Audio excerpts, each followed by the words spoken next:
मैं पूरा हिंदुस्तान घुमा हूँ।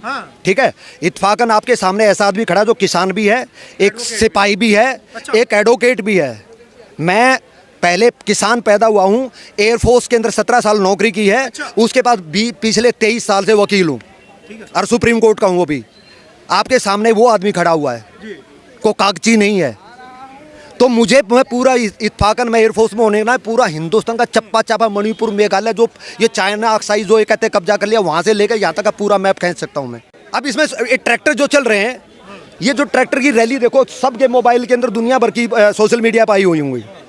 उसमें से एक ट्रैक्टर भी दिखा दो जो 10 साल पुराना हो, सब के सब ब्रांड न्यू ट्रैक्टर हैं।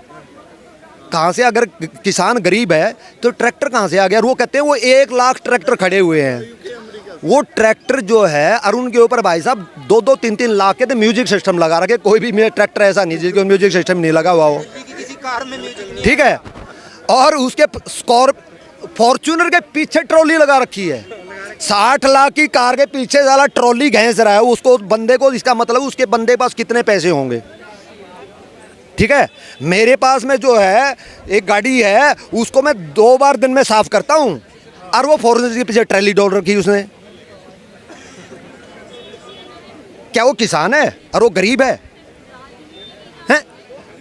और पंजाब और हरियाणा में अब गरीबी मेरे को समझ में नहीं आ रही। किसी भी घर में जाके देख लो, 2014 के अंदर जिसके मोटरसाइकिल थी उसमें कार आ गई, छोटी कार थी या SUV आ गई। किसी भी हरियाणा पंजाब के किसी भी, मैं गांव में गांव मेरा बेस है, मैं मेरे ख्याल में हफ्ते नहीं, मैं तो 2 हफ्ते के अंदर मैं गांव में जाता हूँ, रह के आता हूँ वहाँ पे। मेरे को मैं रोहतक डिस्ट्रिक्ट से हूँ, मैं हरियाणा किसान, बेसिकली किसान भाई। इसलिए मैं कह रहा हूँ, मैं कोई हवा के कागजी किसान नहीं हूँ मैं, कि मैं जो बात कर रहा हूँ मैं ग्राउंड की रियलिटी में बात कर रहा हूँ।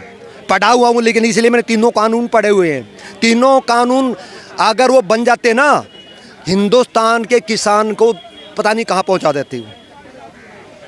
उस कानून के अंदर ऐसा था कि कॉरपोरेट भी या जो भी कंबाइंड वो करते। आज के दिन मेरे पड़ोसी ने गेहूं बो दिया, मेरे पड़ोसी ने सरसों बो दी, उसका इतना बढ़िया फसल होगी, अगले दिन मैंने भी बोल दिया। यहाँ पे लोग जो ना चलन देख के फसल बोते हैं, जबकि अगर वो कॉरपोरेट लार्जर स्केल में होगी तो उसके अंदर ये देखा जाएगा, उनके पास रिसर्च टीम होगी। रिसर्च टीम होगी, वो ये देखेगी इजराइल में किस चीज़ की जरूरत है, यूक्रेन में किस चीज़ की जरूरत है, टर्की में किस चीज़ की जरूरत है, USA में किस चीज़ की जरूरत है, UK में किस चीज़ की जरूरत है। वो मार्केटिंग सर्वे करेंगे, वहाँ पे किस चीज़ की जरूरत है वो चीज़ बोएंगे, ठीक है। आज के दिन हरियाणा और किसानों ने दे आर द, एक तरह से मैं देखो, मैं बहुत हार्श वर्ड बोल रहा हूँ, दे आर द क्रिमिनल बोल रहा हूँ। और कारण बताऊंगा क्यों। मैं कोई भी मेरे मुंह से निकला हुआ शब्द मैं कॉन्शियस के साथ बोलता हूँ। वहाँ पे कैन यू बिलीव इट, बथुआ और जो खरपतवार हो उसको भी जलाने के लिए पेस्टिसाइड डालते हैं। उन्होंने जमीन को जहर बना दिया है। वो क्रिमिनल अपने भी परिवार के क्रिमिनल हैं, क्योंकि पंजाब के अंदर हर तीसरा आदमी कैंसरस है। आपको पता है? पंजाब के अंदर जाके देखो, कैंसर से वो चल रहा है, ठीक है। तो वो क्यों हो रहा है? उन्होंने अगले आने वाली जनरेशन के लिए बहुत बड़ा पाप कर रहे हैं वो ये करके। यहाँ पे 30 मन गेहूं होता था, वहां 50 मन गेहूं कर गए। क्या साला, जहां पर 4 कट्टे खाद के डालने वो 8 कट्टे डाल रहे हैं। आप आने वाली जनरेशन को भी बर्बाद कर रहे हैं। और फिर अगर जो ना वो दूसरे वाला जो मैं कह रहा हूं, जो सर्वे करके वो फिरते, तो वो इजराइल में या रसिया में या कनाडा में उसमें जो गेहूं जाने वाला, तो वो इतनी खाद वाला नहीं लेंगे वो लोग, वो बाकायदा टेस्ट करते हैं।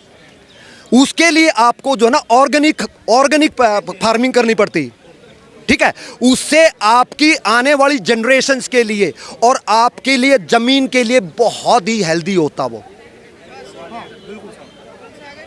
वो इतनी कमाल की चीज़ थी, जिसके लिए किसानों ने बहुत बड़ा, किसान जो भी एजिटेटर थे उन्होंने बहुत बड़ा पाप किया है। उन 3 कानूनों को वापस करवा गए। ये मेरे लिए पर्सनल दुख की बात है, पीड़ा की बात है।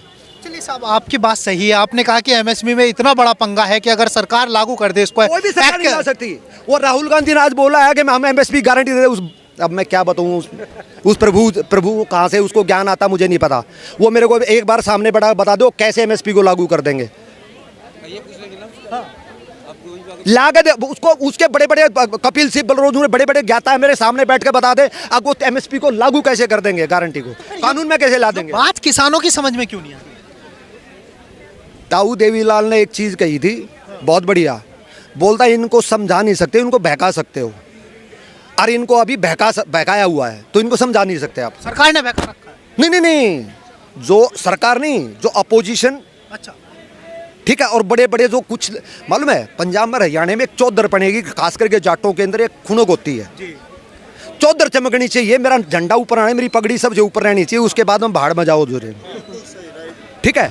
उनके पास में इतनी कैपेसिटी, इतना पैसा उनके पास में, वो 100 आदमियों को 10 ट्रैक्टर इकट्ठे करके, उन 100 आदमियों को इकट्ठे करके 6 महीने यहाँ पर बॉर्डर बैठा खिला सकते हैं। जो आप क्या सोच रहे थे, जो बॉर्डर पर बैठे सारे किसान थे, उसके लिए थे, उसमें मैक्सिमम ऐसे थे, मैं जानता हूँ रोहतक हरियाणा सोनीपत से, रोहतक सोनीपत जज्जर से था, जो गांव के मोस्ट डिफाल्टर लोग थे, मेरे गांव से, मैं रोहतक डिस्ट्रिक्ट से हूँ, मोस्ट डिफाल्टर लोग थे वो, जो है ना वहाँ पे जो है ना बॉर्डर के ऊपर बैठे हुए थे।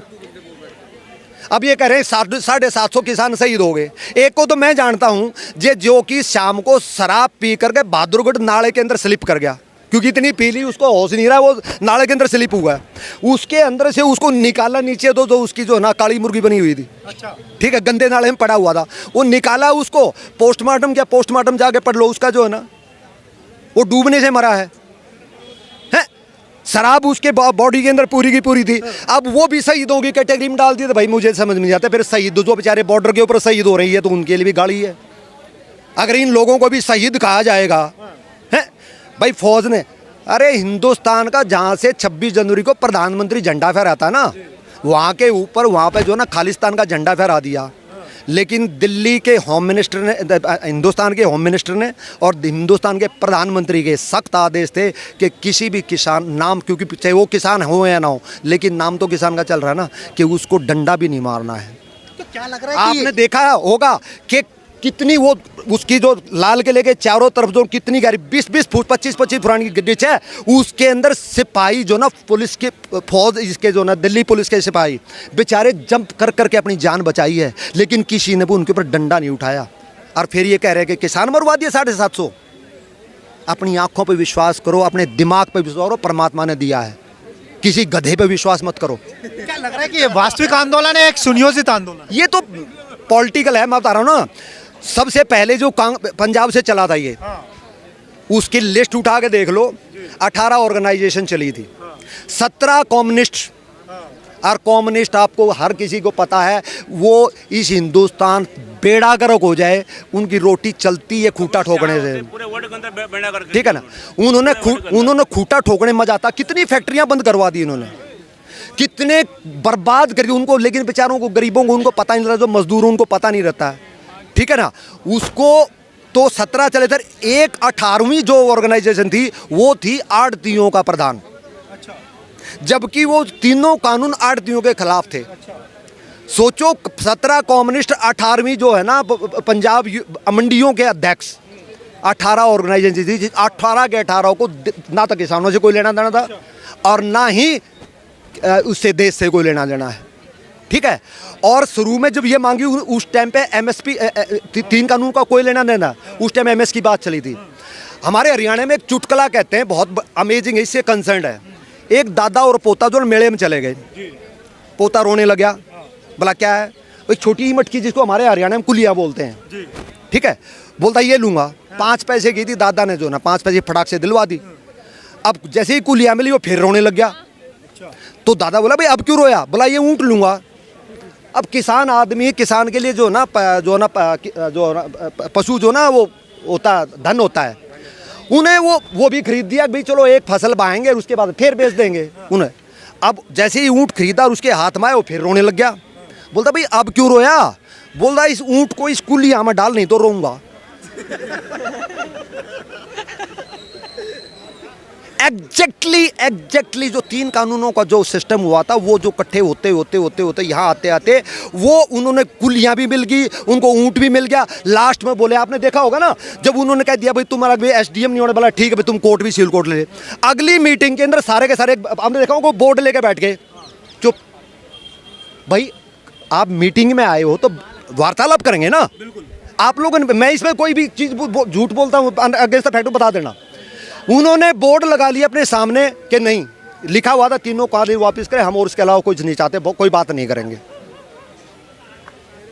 ठीक, तो वो उनको अब क्या आ गया, ये ऊंट को कुलिया में डालो नहीं तो रोऊंगा, और वो पॉसिबल है नहीं।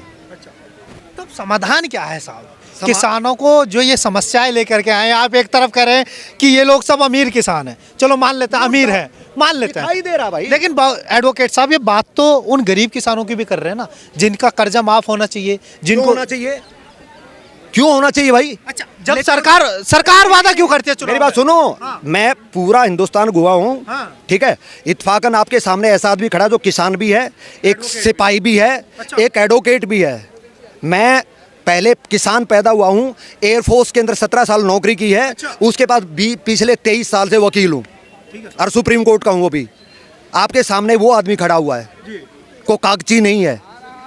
तो मुझे, मैं पूरा इत्फाकन मैं एयरफोर्स में होने ना, पूरा हिंदुस्तान का चप्पा चापा, मणिपुर, मेघालय, जो ये चाइना ऑक्साइड जो ये कहते हैं कब्जा कर लिया, वहाँ से लेकर यहाँ तक का पूरा मैप खींच सकता हूँ मैं। चलिए एडवोकेट साहब मान लेते हैं तो मैं वहीं पे आ रहा हूँ, जो महाराष्ट्र है और गुजरात है और इसमें मध्य प्रदेश कुछ एरिया जो है, उस एरिया के किसानों के लिए हम कह सकते हैं कि उनका कर्जा माफ़ होना चाहिए, लेकिन